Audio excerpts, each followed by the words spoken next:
Team ఏర్పాటు చేసి బయలుదేరాయించాం. కాపునాడికి elections జరిపి రాష్ట్రాధ్యక్షుని ఎన్నుకోబోతున్నాం. పార్లమెంట్ నియోజకవర్గ పాత్ర ఏంటంటే 2000 మంది తగ్గకుండా దాంట్లో నెంబర్ వచ్చి రాష్ట్ర అధ్యక్షుడిని డైరెక్ట్ గా ఎన్నుకోవాలి. మేమందరం ఆ పనిగా చేయగలిగితే సీఎం కాపునాడికి రాష్ట్ర అధ్యక్షుడు ఎవరవుతారని తన ప్రోగ్రాం రాసి టీవీ ముందు కూర్చొని చూస్తుంటాడు. చక్కటి పెద్దలు బయట ప్రకారం నేను మనం ఏమేమి పని చేయాలో ఇప్పుడు ఆయన కొండమ్మ గారు చాలా డీటెయిల్ గా చెప్పారు. అలాంటివన్నీ ఆ బుక్ లో ఉన్నాయి. కాబట్టి ఒకటి ఆశ్రమాల కాపులంతా కలిసి ఎత్తుకుందామని చెప్పి దానికి ఆమోదం ఒక్కసారి తప్పడంతో ఎందుకంటే స్పందన తగ్గిపోం, స్పందన తగ్గుతోనే మాట్లాడుకోవడం బాగుంది. కాబట్టి రాష్ట్ర అధ్యక్షుడు ఎన్నుకుందాం.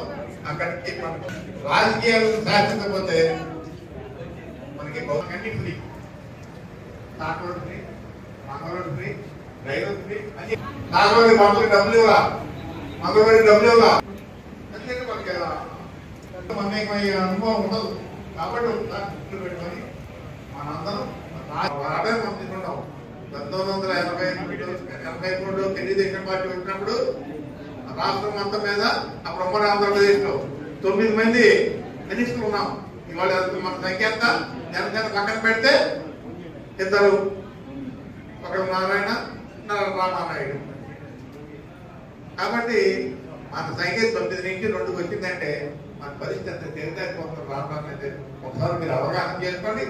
మళ్ళీ మనం పలాన్ని పంపించుకుంటున్నాం, మళ్ళీ రాజకీయాన్ని శాశ్వతని చెప్పి తెలియదు. Thank you. సుబ్రహ్మణ్యం గారికి ధన్యవాదాలు తెలియజేసుకుంటూ మరి తదుపరి మన మధ్యన ఉన్నటువంటి జోనల్ లీగల్ సెల్ ప్రెసిడెంట్ పప్పుల దొరబాబు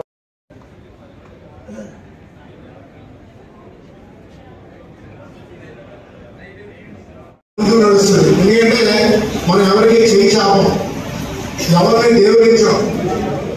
అది మనలో ఉన్న మన రక్తంలో ఉన్న సైన్.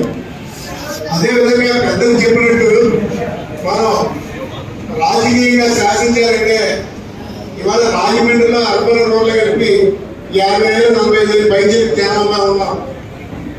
ఉండి 4 రకాల కాపులు, 5 రకాల కాపులు, 6 రకాల కాపులు అని మనకి మీటింగ్ వచ్చిన కలుస్తున్నా కానీ బయటికి వెళ్ళేటప్పటికి జనాభా ప్రాంతానికి వచ్చేటప్పటికి ఒక్కొక్కరు ఒక విధంగా చెప్పడం వల్ల రాష్ట్ర జనాభా లెక్కల్లో కూడా మనం కాపును 50-60 మంది ఎక్కడ ఉన్నా స్టేట్ మొత్తం మీద ఎంతమంది ఉన్నా కూడా అదేమవుతుందంటే జనాభా లెక్కలు వచ్చినప్పుడు తగ్గిపోవడం వల్ల ప్రభుత్వం కూడా మనం ముందుకు తీసుకెళ్ళడానికి కూడా ఆ జనాభా ప్రాతిపదికలో మనం వెనకబడిపోతాం.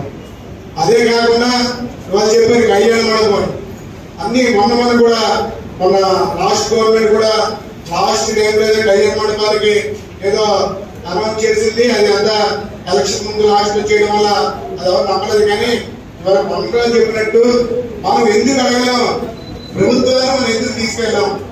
ఇవాళ మనకంటే అతి తక్కువ జనాభా ఉన్న జాతులు రాష్ట్రాన్ని నడిపే పరిస్థితి ఒక్కో ప్రభుత్వంలో కూడా మనం ఎందుకు ముందుకెళ్ళాలి. మనం ఏంటంటే ఐక్యత లోపించలేదు. మన లాస్ట్ గవర్నమెంట్ తీస్తారు. మా అబ్బాయి కూడా ఆస్ట్రేలియా ఎంఐ చేసినప్పుడు 10 లక్షలు మా అబ్బాయి కూడా వచ్చింది. ఇప్పుడు అటువంటి ఎందుకు పెట్టకూడదు, అయితే ఎందుకు ఆడకూడదు, ఇవన్నీ ఎందుకు చేసుకోకూడదు.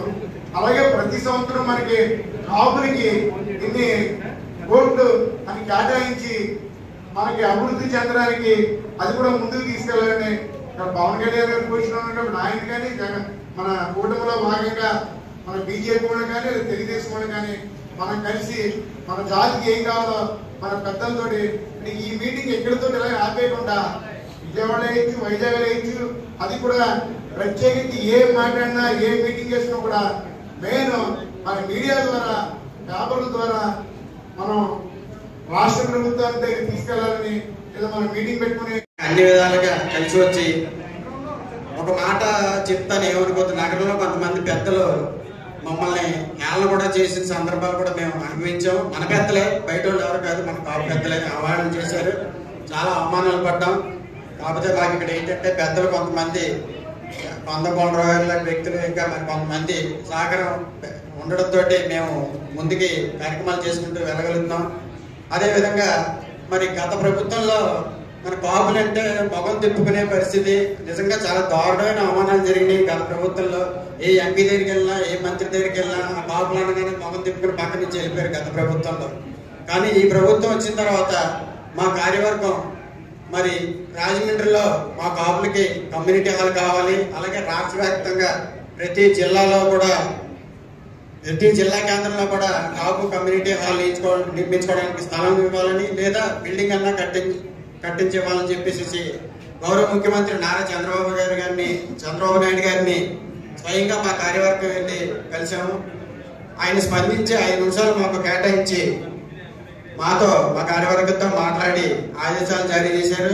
తదనుగుణంగా మాకు ఇక్కడ రాజమండ్రి సిటీ శాసనసభ్యులు ఆదిరెడ్డి శ్రీనివాస్ గారు కానీ, అలాగే రాజనగరం శాసనసభ్యులు బత్తుల బలరామకృష్ణ గారు కానీ, రూరల్ శాసనసభ్యులు గౌరవ బుచ్చే చౌదరి గారు కానీ, మరీ ముఖ్యంగా పార్లమెంట్ సభ్యురాలు దగ్గుబాటి పురంధేశ్వరి గారు, వీరందరూ కృషి చేసి మాకు 20 సెంట్లు ముందు అలాట్ చేస్తే తదుపరి మంత్రి గారు మరి పర్యాటక శాఖ మంత్రి గారు పెద్దల పంతులు దుర్గేష్ గారు కలెక్ట్ చేసుకుని దాన్ని మరికొత్తగా పెంచి 30 సెంట్లు స్థలం కేటాయించారు రాజమండ్రి కలెక్టరేట్ దగ్గర. అంటే ఈ సందర్భంగా నేను చెప్తున్నాను,